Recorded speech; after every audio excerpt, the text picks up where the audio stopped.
right? Yes. Mr. Favorito? Yes, thank you, Mr. Chairman, and Attorney Mitchell, and Senator Hodges, and the members of the committee.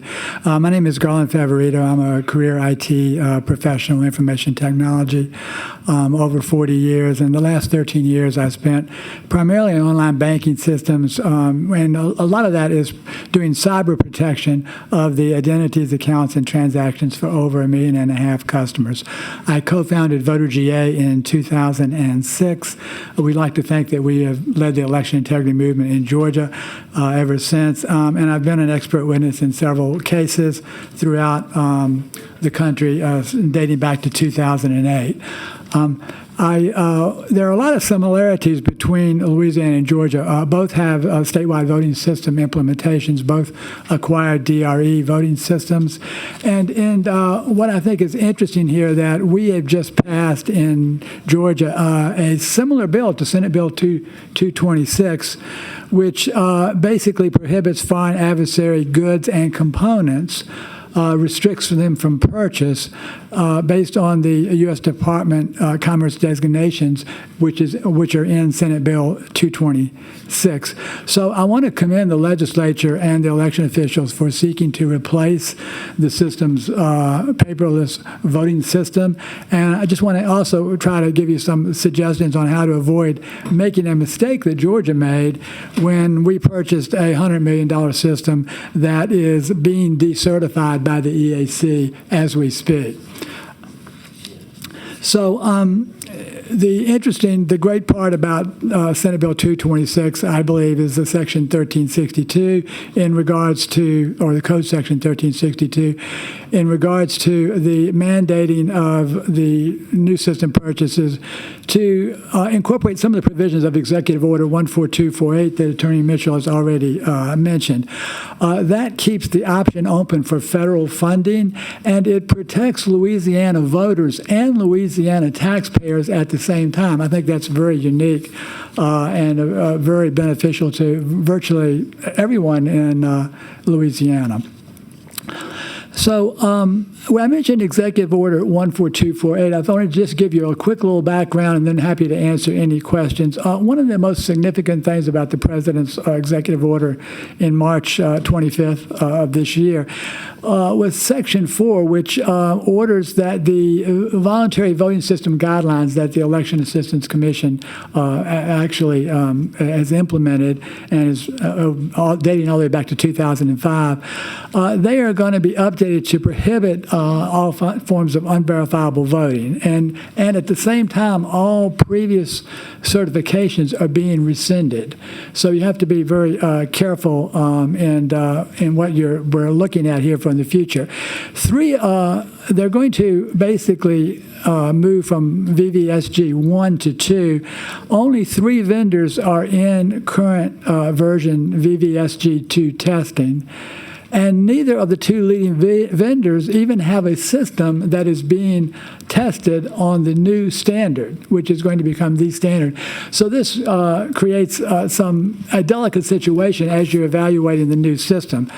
The other thing that is important, as Attorney Mitchell mentioned, is that the Director of National Intelligence, Tulsi Gabbard, recently mentioned in the April 10th cabinet meeting that they are currently they're in first of all, let me back up just for a second.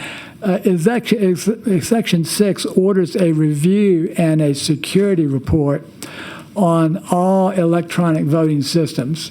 So this is going to be conducted by the Department of Homeland Security, and I'll just read you that one sentence in that order. It says, "They shall assess security of the systems to the extent they are connected to or integrated into the internet and report on risk of such systems being compromised through malicious software and unauthorized intrusions." And then in April 10th, Director of National Intelligence Tulsi Gabbard said in the cabinet meeting, quote, I'm going to quote you this one sentence, "We have evidence of how these electronic voting systems have been vulnerable to hackers for a very long time and vulnerable to exploitation to manipulate the results of the votes being cast," excuse me. So we already know from court discovery, limited forensics, and a variety of other sources that there is remote access. The systems are designed for remote access, and they have been accessed remotely in previous elections, which I can supply more information to you about that. And that even includes at least one or more foreign sources. So the bottom line of this, and before I just turn over for questions, is that I think that it's very important, and the bill does a good job of attempting to comply with critical infrastructure guidelines, because, as Attorney General mentioned, there's still more to come. Once this assessment is complete, you're likely to see another executive order. The President has already said that 2 more executive orders are coming. And some more are coming. He didn't say exactly 2, but we don't know how many more. But the U.S. election systems are designated as critical infrastructure, but they have not been upgraded to comply with critical infrastructure mandates.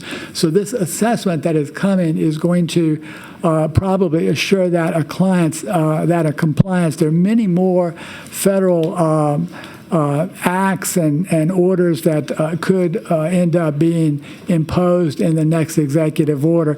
So these are just things that you need to be aware of that could be coming down the pipe, because the most important thing you want to do, I think, is to ensure that your new system is going to be properly certified, and keep your doors open for federal funding reimbursement as well. So Senate Bill 226 does a good job of anticipating that, and I'm here to speak in favor of the bill and answer any questions that you may have. Thank you, Mr. Favorito. You mentioned these assessments that Director Gabbard talked about, that she says our election systems are vulnerable. Yes. Do you know if she shared that with our Secretary of State? I'm not aware of communications with the Director of National Intelligence and the Secretary of State. Okay. And you talked about these executive orders by the President that's kind of like going to tell us what we have to do if we want to get federal money. If we incorporate that into law and those change, how do we do that? Our legislature only meets once one session a year. I mean, because. Well, I think you can kind of condition the law to apply to whatever standard that the Department of Homeland Security comes out with. I think they're going to conduct that assessment. So we're going to trust the federal government to tell us how to do everything now? Well, I think there's, I can appreciate that comment. I'm being a state-oriented person, but there are some security risks that I think that have already become very well known, even in regards to the court cases I mentioned. There's a lot of forensic evidence which we could go into. I can provide to you, but I think we are having really what I believe to be a national security crisis in the systems. And I think that's not being addressed by the states. It certainly was not addressed by our state at all. And they are extremely aware of that. As the Director of National Intelligence has even explained that they already have that evidence. I think they have much more than what they're currently saying. But so yes, I would say in this case you'd have to trust. Given that we have a national security issue, I would ask you to, yes, I think you should. We should trust the government. The security of the. Yes, I believe for national security, I think you should trust the government. We've always trusted the government for national security, the federal government. Okay, thank you. Senator Jenkins. All right, thank you, Mr. Chairman, and thank you all for being here today, and I'm listening very attentively.